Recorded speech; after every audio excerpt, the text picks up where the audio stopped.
Congolaises, Congolais, mes très chers compatriotes. En ce jour solennel du 30 juin 2026, notre nation célèbre le 66e anniversaire de son accession à l'indépendance.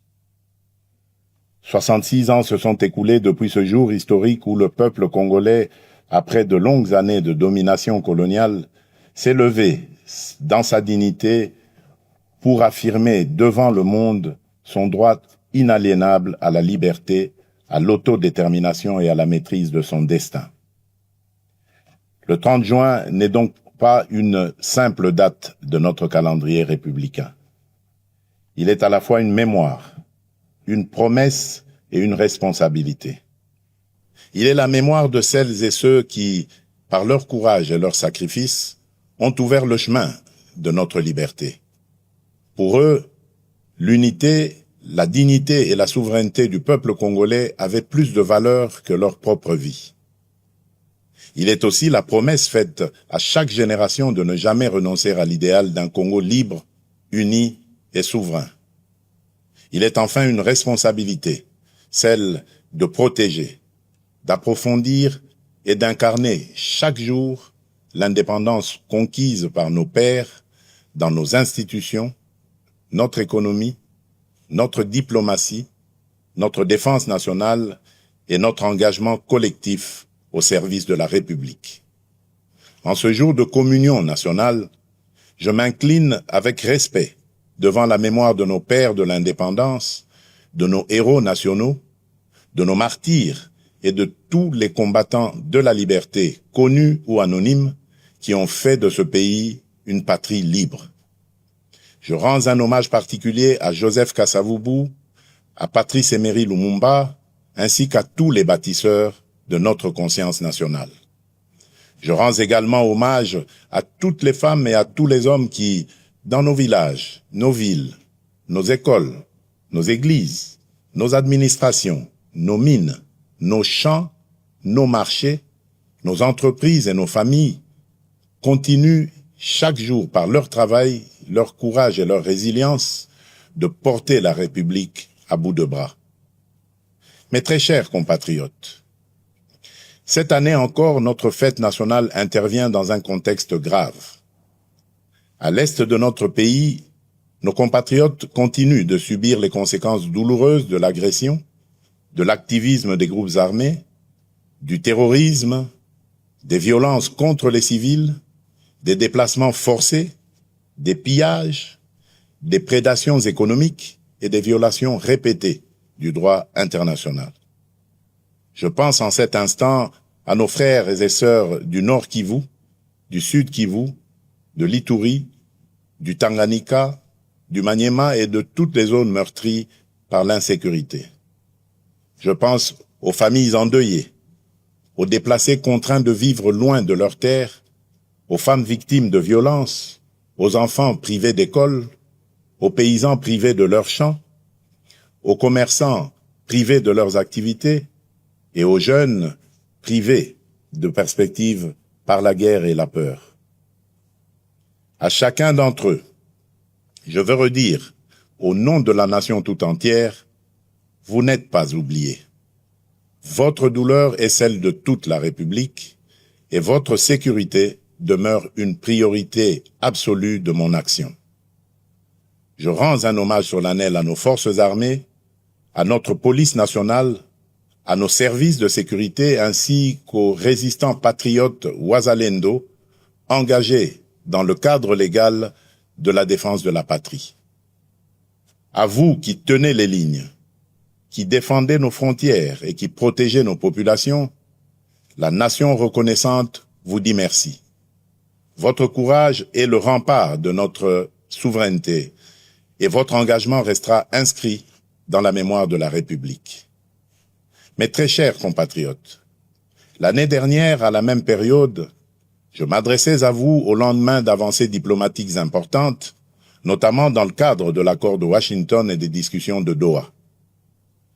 Ces démarches avaient ouvert une espérance et replacé la tragédie congolaise au cœur des agendas régionaux et internationaux.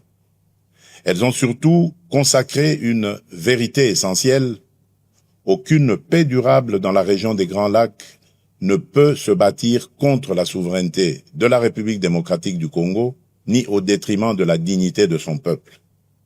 Le choix de la diplomatie n'a jamais été un signe de faiblesse. Il fut le choix de la responsabilité, de la maîtrise et de la recherche, par tous les moyens légitimes, de la fin des souffrances imposées à nos populations. Les accords de Washington, les discussions de Doha et les engagements de Montreux n'ont de sens que s'ils produisent des résultats concrets, vérifiables et irréversibles, le silence des armes, la fin de tout soutien aux groupes armés, le retrait effectif des forces étrangères non invitées, le désarmement des combattants, le retour digne et sécurisé des déplacés et des réfugiés, la protection des civils, la restauration de l'autorité de l'État, la justice pour les victimes et des garanties crédibles de non-répétition. La République démocratique du Congo reste engagée en faveur de la paix. Elle respecte sa parole, honore ses engagements et demeure ouverte au dialogue lorsqu'il est sincère, équilibré et conforme aux intérêts fondamentaux de la nation.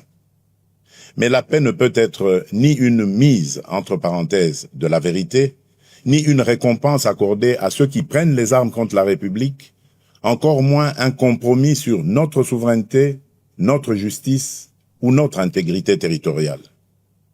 La paix que nous recherchons est une paix juste, une paix qui respecte les frontières, restaure l'autorité de l'État, sanctionne les crimes et transforme nos ressources naturelles en instruments de développement et non en carburant de guerre.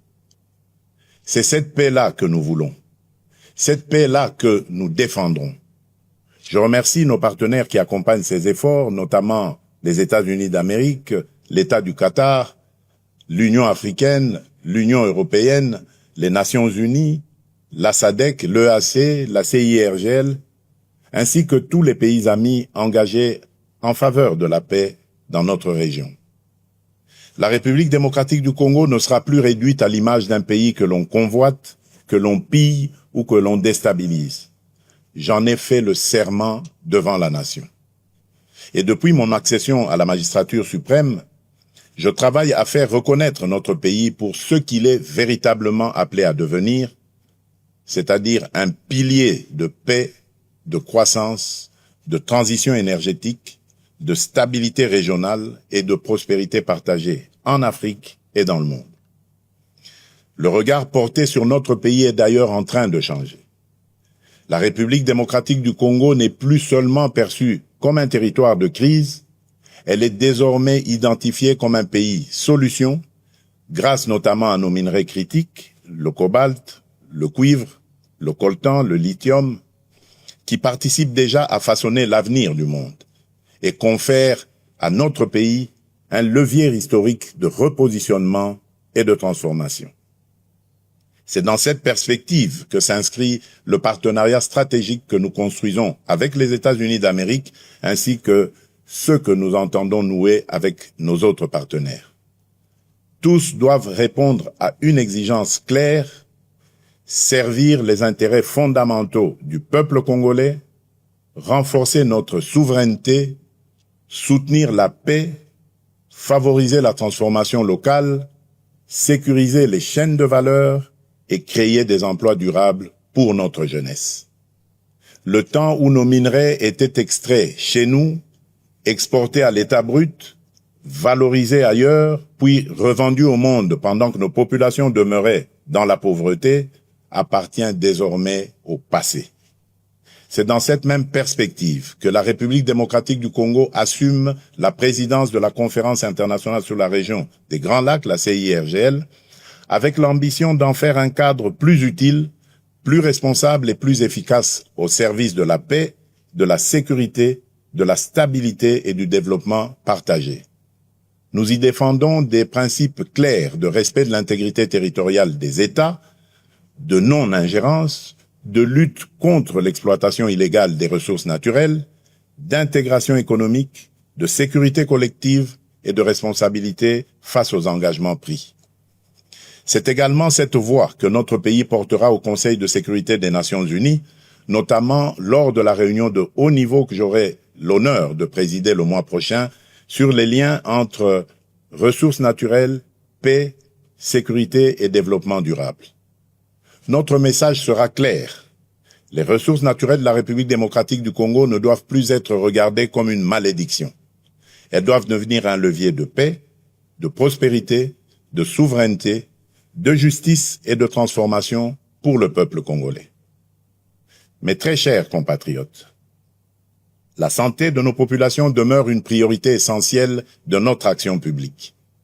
Aucune nation ne peut prétendre à une prospérité durable sans un système de santé solide, accessible et résilient. C'est dans cet esprit que nous avons poursuivi ces dernières années le renforcement de nos infrastructures sanitaires, des capacités de nos personnels de santé, de la surveillance épidémiologique et de la recherche médicale, notamment à travers l'expertise reconnue à l'Institut national de recherche biomédicale, l'INRB en sigle. Alors que ces efforts se poursuivent, notre pays fait face à une nouvelle épreuve sanitaire, la résurgence de l'épidémie de maladie à virus Ebola causée par la souche Bundibugyo. Cette nouvelle flambée épidémique touche principalement les zones de santé de Rwampara, Mongwalu et Bunia dans la province de l'Ituri. En ces circonstances douloureuses, j'adresse d'abord la compassion de la nation aux familles qui ont perdu un être cher, ainsi qu'à toutes les personnes touchées par cette épreuve. Face à cette menace, les mécanismes de riposte ont été rapidement activés. Fort de l'expérience acquise lors des précédentes flambées d'Ebola, notre pays dispose aujourd'hui de capacités renforcées pour prévenir, détecter, isoler, prendre en charge et protéger nos populations. Un plan global de riposte budgétisé à 319 millions de dollars américains a été élaboré. Les premiers moyens nécessaires ont été mobilisés en urgence par le gouvernement afin d'appuyer les opérations sur le terrain, limiter la propagation de la maladie et sauver le plus grand nombre de vies possible. Je veux ici saluer le courage et le professionnalisme de nos médecins, chercheurs, infirmiers, techniciens de laboratoire, agents de santé communautaires, équipes de surveillance, autorités provinciales, autorités coutumières, partenaires techniques et financiers, ainsi que des communautés locales engagées dans cette riposte.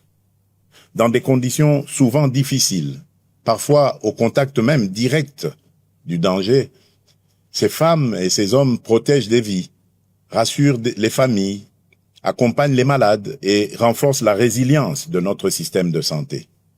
Ils méritent la reconnaissance de toute la nation. J'appelle nos compatriotes vivant dans les zones concernées, ainsi que l'ensemble de la population, à demeurer vigilants, responsables et disciplinés. Ebola n'est ni une rumeur, ni une honte. C'est une urgence sanitaire qui exige responsabilité, solidarité et vérité. Je demande à chacune et à chacun de respecter les consignes des autorités sanitaires, d'observer les mesures d'hygiène, de signaler immédiatement tout cas suspect, d'éviter les pratiques à risque et de ne pas céder à la désinformation. Dans cette épreuve, notre force résidera dans la confiance, la discipline collective, la solidarité nationale et la capacité de l'État à agir rapidement, efficacement et au plus près des populations. Mes très chers compatriotes, en ce jour particulier, je voudrais m'adresser à toutes les Congolaises et à tous les Congolais au-delà des convictions, des sensibilités et des appartenances politiques. Notre pays traverse des débats politiques importants. Cela est normal dans une démocratie vivante. Le débat est légitime, le désaccord est naturel, la contradiction est utile lorsqu'il s'exprime dans le respect de la République, de ses institutions, de ses lois et de l'intérêt supérieur de la nation. Je veux cependant rappeler un principe essentiel: aucune ambition personnelle ou partisane ne vaut plus que la paix de tous. Aucune divergence politique ne doit être plus forte que l'unité de la République. Aucune stratégie de conquête ou de contestation du pouvoir ne doit fragiliser la souveraineté du peuple congolais. J'entends les discussions suscitées autour de la Constitution et des réformes institutionnelles. Dans une démocratie, aucune question d'intérêt national ne doit être confisquée ni interdite de réflexion. Mais dans le même temps, aucun débat touchant au pacte fondamental de la nation ne peut être conduit dans la précipitation, la manipulation ou l'obsession politicienne. La Constitution n'est ni un instrument de circonstance, ni un objet de convenance. Elle organise notre vie commune, garantit l'équilibre de nos institutions, consacre les droits du peuple et protège la stabilité de la République. En débattre exige donc sérénité, rigueur, transparence et sens élevé de l'intérêt général. Ma responsabilité comme chef de l'État et garant de la nation est de veiller à ce que les débats engageant l'avenir du pays se tiennent dans le respect de la Constitution, de l'État de droit, des institutions et de la souveraineté populaire. Elle est aussi d'écouter, d'apaiser, de clarifier et, lorsque cela s'impose, de rechercher les voies d'un consensus national responsable.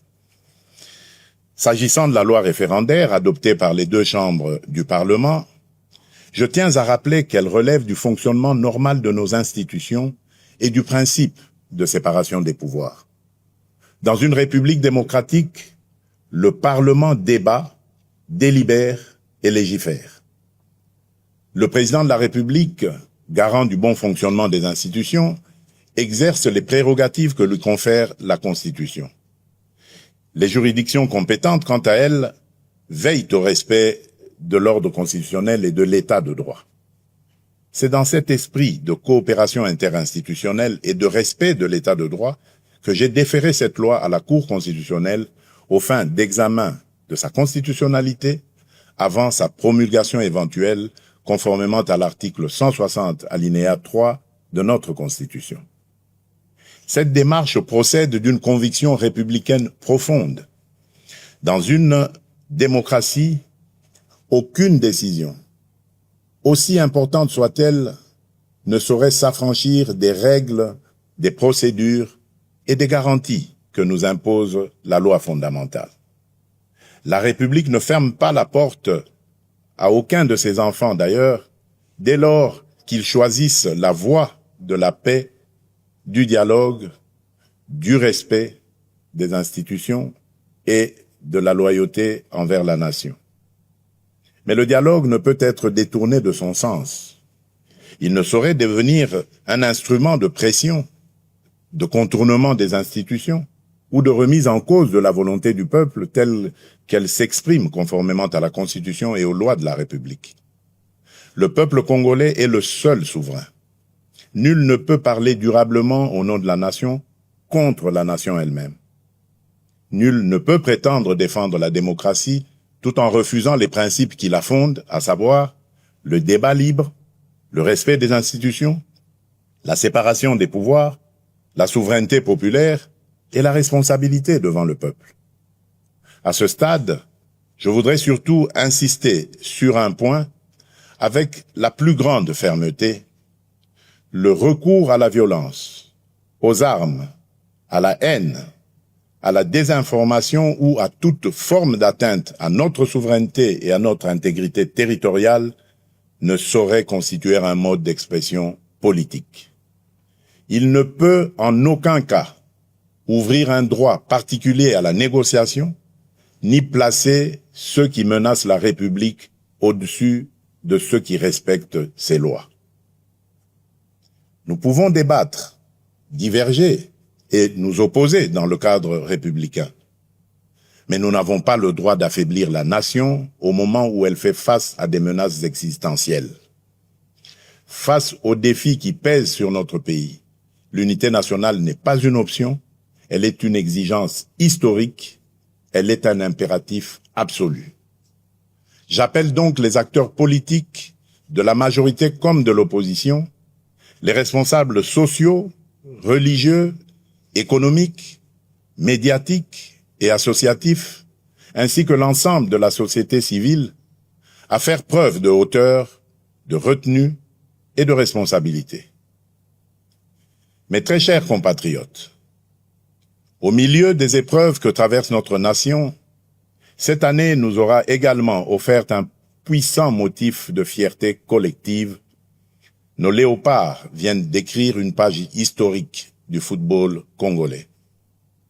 52 ans après notre dernière participation à une Coupe du Monde, ils ont non seulement ramené la République démocratique du Congo sur la scène mondiale, mais ils viennent aussi de franchir, avec courage et panache, un cap inédit de notre histoire sportive. Par leur brillante victoire face à l'Ouzbékistan, sur le score de 3-1, nos léopards se sont qualifiés pour la phase à élimination directe, offrant à notre peuple une joie immense, une émotion rare et une fierté qui dépasse le seul cadre du sport. Au-delà du résultat, cette victoire porte une signification profonde. Elle nous rappelle qu'aucun objectif n'est hors de portée lorsque la discipline, le travail, la solidarité et la foi en nos propres forces se conjuguent. Pendant plusieurs semaines, nos différences se sont effacées derrière un même drapeau. Le Nord et le Sud, l'Est et l'Ouest, les Congolais de l'intérieur comme ceux de la diaspora ont vibré d'un même cœur, dans une même ferveur et avec une même fierté. Voilà l'image du Congo que nous devons préserver et faire grandir. Un Congo uni, ambitieux, résilient et déterminé à tenir son rang parmi les nations. Par leur courage, leur combativité et leur attachement au maillot national, nos léopards ont rappelé au monde que la République démocratique du Congo ne se résume pas à ses crises. Le Congo, c'est aussi le talent, l'audace, la discipline, la résilience et cette capacité de croire jusqu'au bout, même lorsque le chemin semble difficile. J'adresse, au nom de la nation, mes chaleureuses félicitations aux joueurs, au staff technique, aux dirigeants sportifs, à la fédération, aux supporters, ainsi qu'à toute la jeunesse congolaise qui s'est reconnue dans cette magnifique aventure. À nos léopards, qui s'apprêtent désormais à défier l'Angleterre en 16e de finale, je veux adresser un message simple. Entrez sur le terrain avec la sérénité de ceux qui ont déjà honoré la nation, mais aussi avec l'audace de ceux qui savent que l'histoire n'a pas encore livré son dernier mot. Jouez avec discipline, courage, intelligence et surtout sans regret. Vous avez déjà fait battre le cœur des Congolaises et des Congolais. Vous avez déjà rendu tout un peuple fier. Mais nous continuons à croire en vous et en votre capacité à aller plus loin, à surprendre encore, à faire reculer les limites du possible et à écrire sous nos couleurs une nouvelle page de notre grandeur nationale. Quelle que soit l'adversité, la République démocratique du Congo vous accompagnera de sa ferveur, de ses prières et de son soutien indéfectible. Entrez sur le terrain avec la force de tout un peuple uni derrière vous. Le sport est une école de discipline, de cohésion, d'effort et de patriotisme. L'esprit des léopards doit inspirer la nation entière. Rester unis, défendre nos couleurs, croire en nos forces et combattre chacun à sa place pour l'honneur et la grandeur de la République. Dans le même élan, je rends hommage à nos artistes, nos scientifiques, nos chercheurs, nos entrepreneurs, nos créateurs ainsi qu'à toutes les femmes et à tous les hommes qui, par leur talent, leur travail et leur excellence, contribuent au rayonnement de la République démocratique du Congo à travers le monde. Mes très chers compatriotes, 66 ans après l'indépendance, la République démocratique du Congo demeure debout. Debout malgré les guerres, les convoitises, les blessures de l'histoire et les épreuves traversées. Debout surtout parce que son peuple n'a jamais cessé de croire en lui-même, en sa dignité et en son destin. Cette force intérieure, cette capacité à résister et à se relever constitue l'une des plus grandes richesses de notre nation. Et aujourd'hui, plus que jamais, notre responsabilité est d'aller plus loin. L'indépendance politique fut une conquête historique. Notre devoir désormais est d'en faire une souveraineté pleinement vécue, concrète et irréversible. Une souveraineté sécuritaire, afin que plus aucun groupe armé, plus aucune force étrangère, plus aucun agenda extérieur ne puisse dicter sa loi sur une parcelle de notre territoire. Une souveraineté économique, afin que les ressources de notre sol et de notre sous-sol servent d'abord le développement de notre pays, la transformation de notre économie, la création de valeurs locales, l'émergence de champions nationaux et le bien-être de notre peuple.